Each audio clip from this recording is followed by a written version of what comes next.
नमस्कार, मैं अनूप दत्ता, न्यूज़ संघर्ष आज तक। दोस्तों, इस वक्त में मैं खड़ा हूँ, ये बीजेपी भवन है, पोर्ट ब्लेयर मिडिल पॉइंट का ये क्षेत्र है बीजेपी भवन। और ये जो हमारे साथ इस वक्त में यहाँ मौजूद हैं, तमाम लोग महिलाएं हैं, पुरुष हैं, जो कर्मचारी हैं डीआरएम पीडब्ल्यूडी के, और वर्षों से ये अपनी मांगों के साथ जो हैं प्रशासन के समक्ष जाते रहे हैं। और इन्होंने अनुरोध किया कि हमें अब जो है परमानेंट का दर्जा जो है वो दिया जाए। 20 साल, 22 साल, 18 साल लगातार ऐसे वर्षों से काम कर रहे हैं लोग। अब आखिरकार वो अब नवनिर्वाचित जो हमारे अंडमान निकोबार द्वीप समूह के प्रदेश के एमपी हैं माननीय विष्णुपद राय जी से मिलने के लिए अभी थोड़ी देर पहले यहाँ पे उनसे मुलाकात की और वहाँ उनसे बातचीत हुई, तफ्तीश से बात की और एमपी महोदय ने क्या आश्वासन दिया, उनकी बातों को सुना गया और क्या कहा उन्होंने कि इसका हल वो कैसे निकालेंगे, किस तरीके से होगा। चलिए हम बात करते हैं, उनके प्रतिनिधि मंडल जो आए हैं यहाँ उनसे जानेंगे कि बातचीत क्या हुई। आप ज़रा बताइए कि इस वक्त में बातचीत क्या हुई और एमपी साहब ने क्या कहा। सर, सभी को हार्दिक नमस्कार। हमारा एमपी साहब से मुलाकात हुआ है। हमारे जो डिमांड कई वर्षों से है, जो 2017 में 1/3 हुआ है और बाकी लोग भी हो चुके हैं, उनका एक वन टाइम सेटलमेंट रेगुलाइजेशन का मुद्दा था, तो उनको लेकर कुछ ही दिन पहले चीफ इंजीनियर साहब से भी मुलाकात हुआ। तो चीफ इंजीनियर साहब ने एडवाइस भी दिया और बोले आज का जो एमपी साहब है हमारे हाथ में तो नहीं है, ऊपर लेवल का है, अभी एमपी साहब का दौरा ही हो सकता है, आप एमपी साहब से मिलिए। तो आज हमने अपॉइंटमेंट लिया, शाम का 4 बजे का समय मिला। तो अपॉइंटमेंट वाला आधा 1 घंटा चर्चा हुआ, कई सारा विषय उन्होंने भी बताया।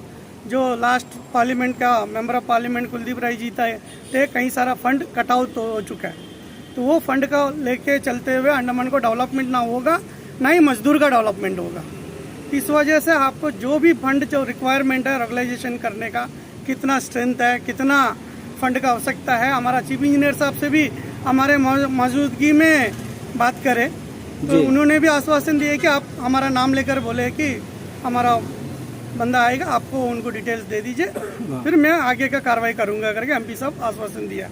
प्रशासन से भी बोला है जितना हो सकता है। हमारा साथ में और भी मेडिकल डिपार्टमेंट भी था, उनको भी वही सजेस्ट किया है।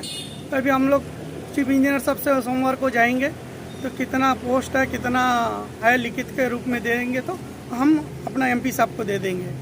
तो एमपी साहब जितना जल्दी होगा उतना जल्दी पॉसिबल करके हम लोग को रेगुलाइजेशन करेंगे करके आश्वासन दिए। तो इससे हम जानेंगे, यहाँ पे महिलाएं भी हैं, आप लोगों को इस पूरे मीटिंग से संतुष्टि हुई जो आश्वासन माननीय एमपी जी ने दिया है? जी सर, नमस्कार। जो एमपी साहब से अभी हमारे प्रेसिडेंट लक्ष्मण जी, सेक्रेटरी राजेश जी बात किए हैं और बात करने के बाद हम उन्होंने जो आश्वासन दिया है तो सभी खुश है उससे। बट यही कि हम यही चाहते हैं कि जल्द से जल्द ये इस विषय में मतलब कार्रवाई हो और उस की जो जैसे एससी साहब को जो मैसेज उन्होंने दिया है वो लक्ष्मण जी को सौंपा है कि उनसे डिटेल लाए, उनको दे, उसके बाद जितनी जल्दी हो सके रेगुलाइजेशन का मुद्दा में वो स्टेप लेंगे। Thank you. और आप बताइए कि पहले नाम बताइए। मेरा नाम दीजिए, हम हेल्थ डिपार्टमेंट से है जी। एमपी सर से मिले हैं तो उन्होंने आश्वासन दिया है कि इसमें काम करेंगे करके, जितना जल्दी हो सके इस मुद्दे को आगे ले जाएंगे। जितना जल्दी हो सके इस मुद्दे को वो आगे ले जाएंगे एमपी साहब। आप लोग पूरी बातचीत से संतुष्ट हैं? जी, संतुष्ट है। हाँ लक्ष्मण जी, आपको क्या लगता है कि ऐसे कोई टाइम फ्रेम तो नहीं दिया गया सर, टाइम फ्रेम लेकिन तो बजट का मुद्दा बहुत बड़ा है कि उन्होंने कुछ पेपर भी दिए हैं जो हाल ही में 2 साल का बजट जितना कम हो चुका है जी। तो अंडमान को ना डेवलप हो सकता है, ना मजदूर का सैलरी का भी वो बजट में ही है, तो आपका सैलरी भी उसी से आता है, तो वो बजट में तो नहीं हो पाएगा। तो हम ये जो पेपर दिए हैं एमपी साहब का आने वाला उल्टा है जी, ये है अलग अलग विभाग का अलग अलग फंड है। अंडमान निकोबार का एक लमसम फंड भी है, ये पूरे फंड के जो लिस्ट हैं अलग अलग तबके में जो दिया गया है विभाग का भी है और गवर्नमेंट एम्प्लॉय का सैलरी का भी है। जी। सभी चीज़ें अभी लास्ट 2-3 साल से जो हाल ही में जो एमपी साहब थे उनके वजह से बहुत सारा कटौती हो चुका है। हाँ। इस विषय में कई मंत्री से बात हुआ है बोला, और आप लोग का विषय को भी बात को लेके जाएंगे हम। हाल ही में अभी फिर से पार्लियामेंट बैठेगा, बजट सेक्शन चलेगा, उसमें ये मुद्दा उठाएंगे बोला। जल्द से जल्दी आपका डिपार्टमेंट से स्टेटमेंट जो भी रिक्वायरमेंट आपका वो लिखित के रूप में लेके हमको दीजिए बोले। तो हमने उनसे रिक्वेस्ट भी किया है कि सब आप भी जाए, तो बोला हमने भी जाके हम भी अपना तरफ से करेंगे, आप अपना तरफ से एमपी साहब बोला है बोलिए, और फ़ोन में भी बात हुआ है, जी। तो हम सोमवार को जाके उसकी डिटेल्स लेंगे। चलिए, उम्मीद यही करेंगे कि जिस काम के तरीके के लिए जो है माननीय एमपी साहब विष्णुपद राय जी जाने जाते हैं, कि जिस काम को वो हाथ में लेते हैं वो अंतिम क्षण तक, आखिरी वक्त तक उस काम को कराने का प्रयास करते हैं और आखिरकार वो काम करवा के ही दम लेते हैं।